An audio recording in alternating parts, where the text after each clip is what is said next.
Hello students, welcome to today's class.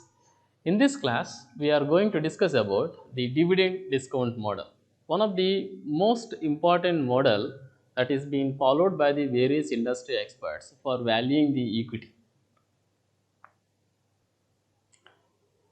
Lecture objectives: to know about the equity valuation model using dividend discount model, to understand the dividend discount model and able to value any equity using dividend discount model and suggest investors. A company produces goods or offers services to earn profits. The cash flow earned from such business activities determines its profits and gets reflected in the company's stock prices. So naturally, when a company do a business, money earned from the business is simply determines your profit, and finally that will reflect your stock prices be depending upon the business. When the business is good, then stock share prices will be more, and the business is bad, naturally the share prices also will be less. The companies also make dividend payments to shareholders, which usually originates from profits. And you know very well that shareholders will be given the profit at the end after distributing to all the mandatory required people or the entities for from the profits what the companies earned, and in the last the rest of a profit whatever is there, that is being distributed to the shareholders, and these are distributed in the form of dividends. And the present dividend discount model is based on the theory that the value of a company is the present worth of the sum of all its future dividend payments. So, the present value of the company is the worth of future, the present value of all the future earnings. So, dividends means paid to the shareholders on periodical base, like periodical in the sense may not be regularly, but maybe in years, every year they can pay, or every 2 years, every 3 years, the companies may pay dividend depending upon their profit. So, the present value of the equity is nothing but the intrinsic value of the equity is nothing but the present value of all these expected future dividends. Then we can calculate the present value of the company. So, dividend discount model is also known as Gordon's growth model, GGM. So, dividend discount model, DDM, is also known as a Gordon's growth model. It is a quantitative method for predicting the price of a company stock based on the theory that its present day price is worth the sum of all its future dividend payments when discounted back to their present value. So, dividend discount model is nothing but the predicting the future's expected dividend and calculating the present value of those future expectations. That is what we call it as a dividend discount model. It attempts to calculate the fair value of the stock irrespective of the prevailing market conditions. It takes into consideration the dividend payout factors and the market expected returns. So, it also takes into consideration the dividend payout factors. What are the dividend factors? What are the factors which are responsible for paying dividends to the company will be considered. And if the value obtained from the DDM, that is dividend discount model, is higher than the current trading price of the stock, then naturally the stock is undervalued and qualifies for buy, and vice versa. So, it means in case if the DDM value is lesser than the market price, then so certainly we can understand that the stock is overvalued and simply we will sell the share. So, that is the way the dividend discount model is going to work. So, in this entire process of calculation of intrinsic value of the share using dividend discount model, what is the core concept involved here is the present value of money. So, present value of money is nothing but the calculation of future outflows, their present value, because the money that we receive tomorrow will be lesser value than the present day. So, that concept is nothing but a time value of money, which will tell you that what is the present worth of the future cash flows. So, that is what is the time value.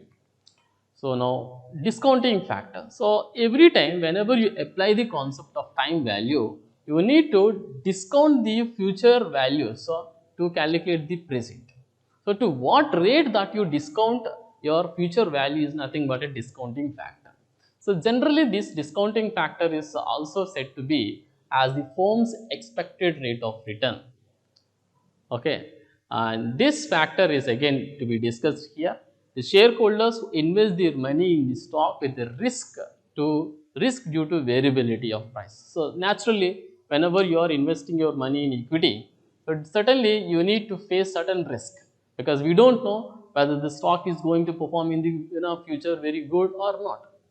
So, that's why they are supposed to face certain kind of risk. So, against this particular risk, they expect a return or a compensation. So, in the form of dividend, in the form of capital appreciation, the equity shareholders expect return. So, the stock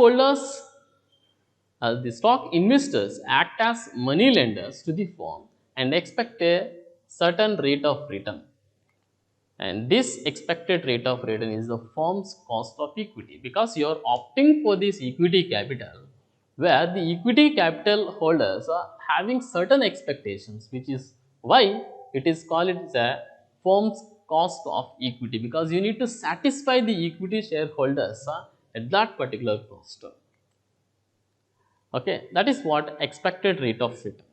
So, this rate of return is presented by R or represented by R and can be estimated using the capital asset pricing model or dividend growth model.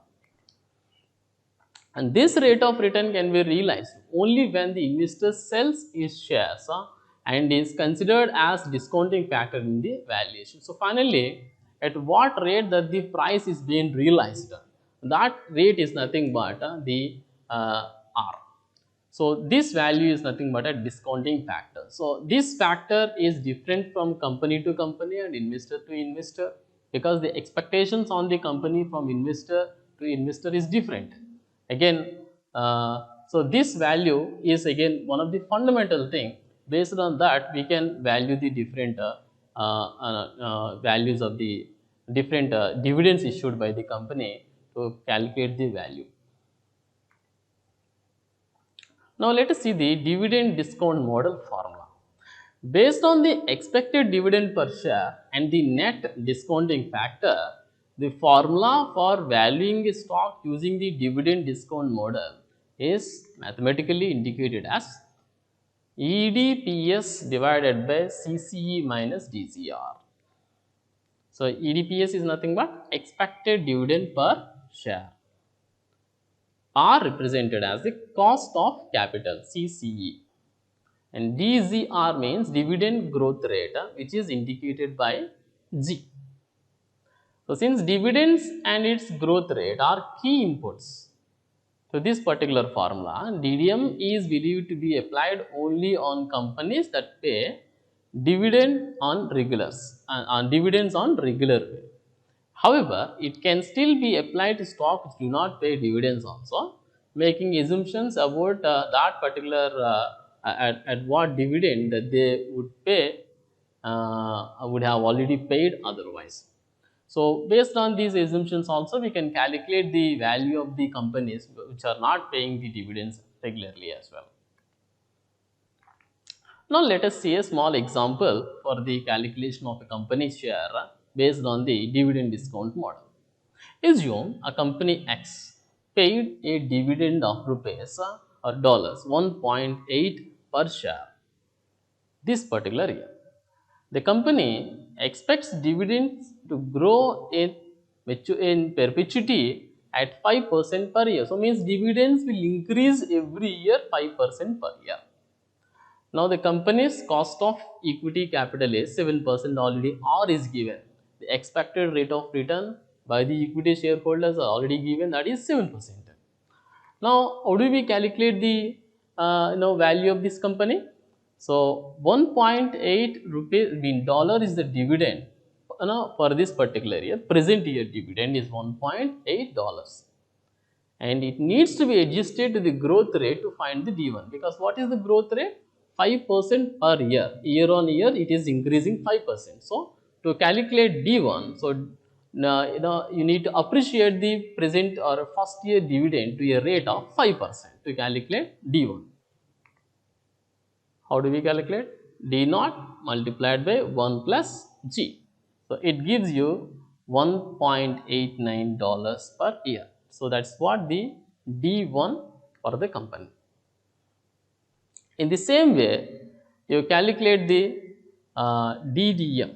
The company's X share price can be calculated using D1 by 1 minus RC. So previously we have seen the formula for calculating the company share price. So how much price we got it? $94.5. So what are the different shortcomings of this dividend discount model?